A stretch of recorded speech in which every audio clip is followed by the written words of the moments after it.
What is going on, everybody? It's your boy Captain here, and I know it's been a while since I've last vlogged. I'll give you guys a little bit of an update here in a little bit, but right now I need to head into town. I need to go to AutoZone because I need some bolts for my license plate on the truck, because right now I'm riding dirty without any license plates on it. Two, I need to get a tool for this right here. It's for the shocks, so I can put the new shocks on it and kind of give you guys an update on where we're at with the truck, because a lot has happened. There's been a lot of updates, but first things first, let's go get some parts. All right, made it back. Now, before I show you what's going on with the truck, like I said, there's been a lot of changes and there's been a lot of updates since then. So let me just talk about a little bit before we get started, and it's on the shocks. I've been sick all of January. Like, I know I went on vacation for about a week there, and I was sick all of my vacation. Went back to work, still sick. Towards the end of it, caught COVID. I was pretty much out of commission all of January. Now, leading into February, you know, working outside in the cold, that's nothing to me. I don't mind it at all. But the truck was actually sent away to get the shock fixed. And yeah, it's been at the guy's shop for like a month and a half. Took him a while to get to it, but hey, you know what? Things happen. It's done. It's back. Not going to sweat the small stuff. So now what has happened with the truck is we've added a new topper. So I got a topper for it, and then the other thing that we did to it, we added a bed liner to it. It's all carpet and all insulated, which is really nice.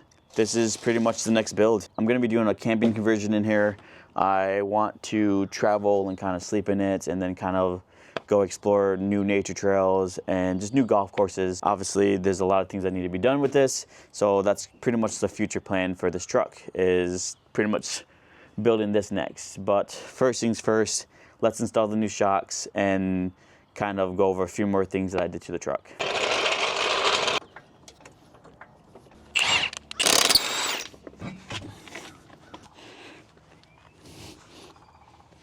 Well, that was easy.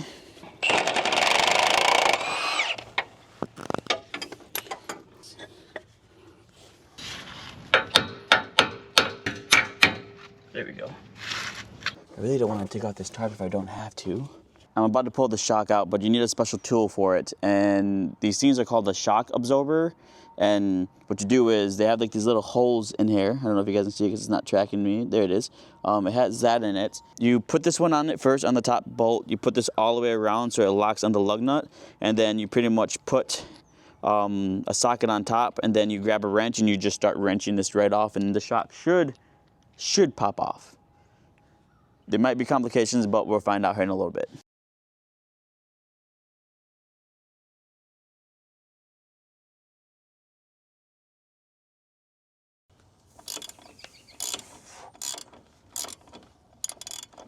You know, having the correct tools for the job makes your life so much more easier, you know? Note to self, guys. This is why you always put rust protectant on your stuff. There we go. I don't know, I think I might have stripped the bolt off. I think if I hold on to this, I might be able to get that nut off. But that doesn't help me out with this one at all, does it? Oh shit, look at that. It came off. How do I get that part off, eh? This is why you do maintenance on your car daily. This is why you hire professionals, guys, but if you're trying to save money, unfortunately, you're gonna have to do it yourself. Oh my gosh. I don't know if that's coming out of there. One shock done. I'm pretty sure that's supposed to get loose, isn't it? I don't even know. We are done with that stupid shock. Everything seems to be intact, which is nice. Good news is that it comes with new hardware. So the way that I'm like supposed to unscrew this, and this pops open. Obviously, I'm not gonna put the shock just on there without, I don't know, am I supposed to compress it or what? Oh, there we go. So as you guys all know, I was told that I'm supposed to prime this. So if I'm not priming it, then it could cause room for failure. My brother said do about 3 to 4 times. You can hear like the lubrication on the inside of it.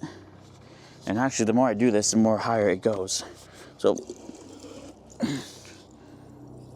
now this is the old one. Yeah, I can't even. Yeah, this is done. So this isn't. Yeah, that's garbage. On to the next one.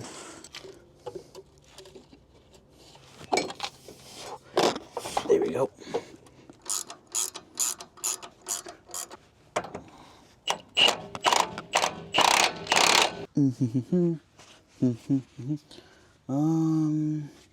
All right, so that's in there. I don't even want to begin to let you guys know how difficult that front one was. Did I get it? I think I got it. There goes that bolt. Yo, whoever created these shocks, man, you guys deserve an award. That's for sure. But then again, whoever made these tools, you guys also deserve an award because, Jesus, dude. Imagine having to do all that by yourself, man. Like, oh no, my tools.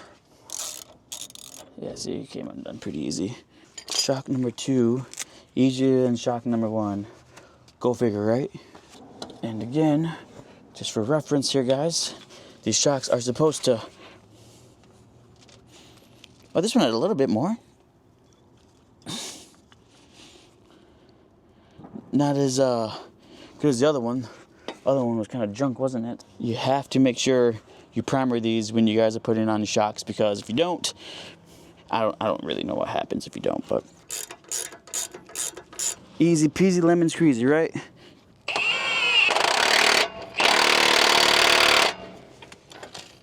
And voila!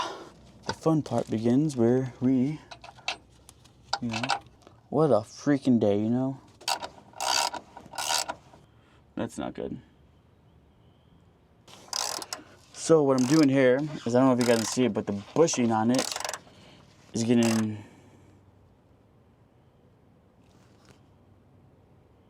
I'm so dumb. I am so dumb. I put it on wrong.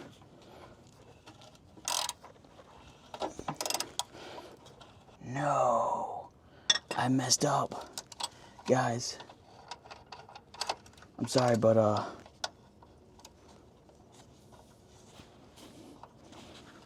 I messed up.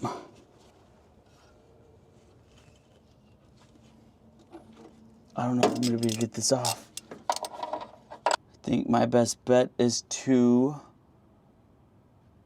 pull off the bottom, and then I can't believe I just did that. I put it upside down, guys. No!